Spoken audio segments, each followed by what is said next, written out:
In North Korea, even poop is scarce. One roll of toilet paper would last for a year in North Korea. Then what these soldiers who's 17 years old have to supposed to do? A lot of them die, a lot of them get malnourished, and eventually they learn how to steer.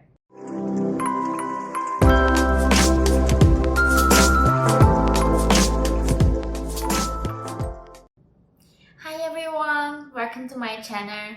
My name is Yeonmi Park. I'm a North Korean defector, human rights activist. Today in this video, I am going to talk about top 5 things that North Koreans must do to survive. When North Korean defectors come to the West or free country after they escape from North Korea, they often use this word, "It felt like going to a different planet." And I really think today's video going to help you understand why North Koreans feel that way. Number 1, guard, protect your feces. That's what I said, yeah, protect your own poop. In North Korea, even poop is scarce. The government, while they are spending billions of dollars making these weapons of mass destruction, they do not even bother to make chemical fertilizer for the farmers. Therefore, they need human feces and animal feces to farm. And where do they get it? Of course, they demand people to bring it. They assign per family to bring 1 ton of feces, and they collect them around between every year, January and February. I have my own quota from my school. My mom has her own quota. My father has his own quota. My sister has his own quota. Like my uncles, my cousins have all their own quotas. So whenever our dog went poop, it is a huge, massive fight. Like who take that poop? And my aunt would get really upset while I was living with her when my father and mom both arrested. That if I went bathroom in somebody else's house. It is almost laughable how ridiculous this thing is now living in here. But in North Korea, we don't even eat that much. We don't even go to bathroom every day, like maximum like few times a week. So collecting 1 ton of human feces is not a joke. So what does this make people do? Make people become human feces thieves. They become thieves. In North Korea, most houses do not have this flush toilet. I never even seen one. And often we have a bathroom outside of our house. Then we use a lock to block it because we have to protect the poop. And people come at nighttime and break in and take them. But it's very hard to take poop during the winter time because it's all frozen. It's very cold in North Korea. And whenever I go to school, the school teachers would all send us home to bring this poop. So as a child, I would just go around with my friends and looking for poops on the street and just hoping I would do my quota for the region. And this war on human feces is called, battle. And when you live in this North Korea, everything's revolution or everything is battle. And we all have to do this battle. Soon the winter is coming for North Korean people, and they are going to even fight for the least thing that we would think that humans are lacking, but even that is lacking right now in North Korea. Number 2, this is related from the first one. Every North Korean, if they want to survive in North Korea, they have to take roundworm medication every year. Every spring or fall. Roundworm is something I never heard of living in America or in South Korea, but in South Korea it's very common to get it as a human. As I said, when the regime using this fertilizer, they don't use the chemical fertilizer, they use the human feces. So this infection gets into actual food, and when humans eat that food, there are like these roundworms in our intestines and everywhere. And literally, when North Koreans throw up, when you even in the bathroom, literally these random worms come out. But this is why it's so dangerous. Sometimes they can even get into your brain, and sometimes they literally just come out of your throat. And there's a hair that whenever I read some religious books that talk about describing hair, I have seen one. That is North Korea. In 21st century, people are having this battle with the random worm. This is very crucial to take this medication. Otherwise, when you eat this food, the worms are taking all your nutrition. Anyway, we don't get much nutrition, and if we steal that all nutrition from the worms, we are gonna really not able to survive that long. And this case just when the North Korean soldier escaped through DMZ, and when he got shot 5 times, and that's what all the doctors in South Korea shocked, that how big the worms that in his bodies were. The South Korean doctors learned from textbook that humans can have these worms, but never seen them in real life, a fruit wrong of them. And I hope you see this video now. A young North Korean staff sergeant fighting for his life tonight after making a desperate scramble across the DMZ to South Korea. He was shot several times by his own comrades as he made his dash, hit in the shoulder, arms, knees, and abdomen. Tonight, disturbing new information. South Korean doctors say as they worked furiously to repair his almost fatal bullet wounds, they made a grotesque discovery in his intestines. Several large parasitic worms, one nearly a foot long. In my over 20-year-long career as a surgeon, I have only seen something like this in a textbook. Surgeons removed the worms and are treating the soldier for infections along with everything else. How could a young conscript believed to be in his mid-20s have been ravaged by full-grown parasites? North Korea doesn't use chemical fertilizer anymore because it can't. It's too expensive.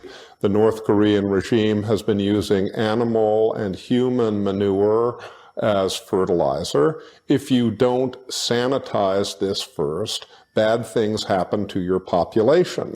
Reuters reports that North Korea's merciless young dictator Kim Jong-un in recent years personally ordered farmers to use human and animal feces to fertilize their crops. Yeah, as you just saw this video, there's no words to describe what North Korean peoples are dealing with in everyday life in North Korea under this oppression, under this tyrannic dictatorship. Number 3, papers. Any papers, newspaper, textbook paper, and any paper. So in North Korea, I never used this fancy toilet paper that I am using. When I went to China, I was really shocked. The human trafficking lady, she showed me how to use a toilet paper, and she really grabbed several of them, and I was so shocking. One roll of toilet paper would last for a year in North Korea, and that's how scarce things are.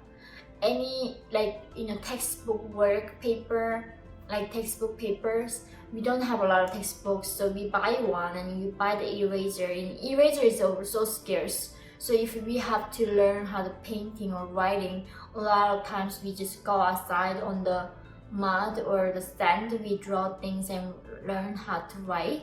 And if we were able to afford this textbook, then we just really using every edge to write it down and then erase it and write it again. And if really becomes unable to write anything down, then it becomes our toilet paper. But that's only not it. The regime, the schools again, they demand paper from the people. I don't know where they're literally using these papers, but they ask each students and each any adults or children to bring 5 kilograms of papers. So when there was never a case I would be able to throw the papers away, in North Korea, not ever any kinds of paper. On newspapers, only the elites can receive them, but when they receive the paper, they have to save the page that has a Kim's photos on, Kim dictators, and the rest of the other papers, it can be the toilet paper, it can be all sorts of other uses. Number 4, it's boyhood plan. it is a assigned plan for every child, every school students in North Korea, and these plans including metal, like wood, nails, broken glasses, rubber, skin rabbit, like rabbits of skin, everything it includes. And we cannot find like several 10 kilograms of metal. Where do we find it? And this makes in North Korea everyone thief. Even when you're a child, first thing you must learn is how to steer in order to survive. So children, when they go to school teachers will send them back home to bring these metals, broken glasses, and rubbers. So we just go like trash bin, places. But of course, there's no trash in North Korea. Everything is scarce. So we just like look for place to steer things, and that's how education almost like works in schools. That when you send your children to school, they learn how to steer things. Last, number 5, not feeding soldiers. As you saw that video when I was talking about the roundworms, that soldier, he was actually in the DMZ area. That's like one of the elitist groups among the military soldiers. Because in North Korea, DMZ is where a lot of tourists come and South Koreans can see the soldiers. They only pick the boys who is like tall in Korean standard, North Korean standard. If a guy who is like over 170 centimeters, it is considered to be very, very, very tall in North Korea. So he went that like very elite selected a group of DMZ, that unit, and even there the food that people saw was very not good, that he wasn't even nourished being in that most elite military unit. So imagine what is going to happen to the rest of the military who is not elite and nobody is going to see them. And when that comes to most military soldiers, the regime do not give them food. They do not give them rations. As we always say, like North Korea has this ideology called the Juche idea and self-reliance, basically. So why are these kids, when they're 17 and most mandatory to go to military, the regime says you gotta be self-reliant. Even though it's a socialist paradise, we are not going to give you food. Then what these soldiers who's 17 years old have to supposed to do? A lot of them die, a lot of them get malnourished, and eventually they learn how to steer.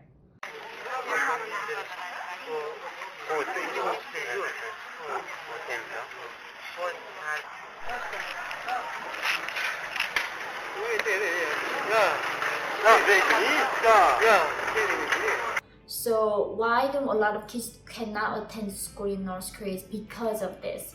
There's so many thieves. Like we don't have like laundry machines, so when we are washing clothes and we try to put them on the fence, then like in a few seconds if you don't watch, somebody steals it. My mom still talks about a winter jacket I had that has some dog patterns on it. She still so vividly remember. She washed it and put it on, and then while she was reaching other clothes and turned around, that jacket was gone. And that's like that. These soldiers become thieves. That's their main job. When this like world media talking about how powerful North Korean military is, it's all joke. The people you see on these parades, they are like number top 1% of all military units.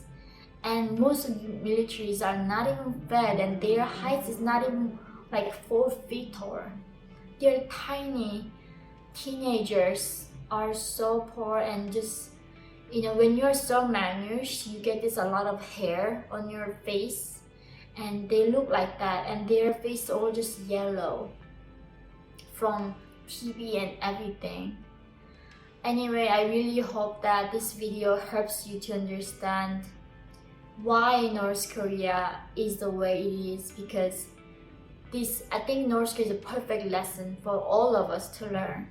This is what happens to us if we stop being in charge of our own lives and give our rights to the government and lose our freedom. I know not all the governments are bad, but I think ultimately it comes to us that we defend our rights and our fellow humans' rights. Thank you for watching, and I look forward to seeing you in the next video.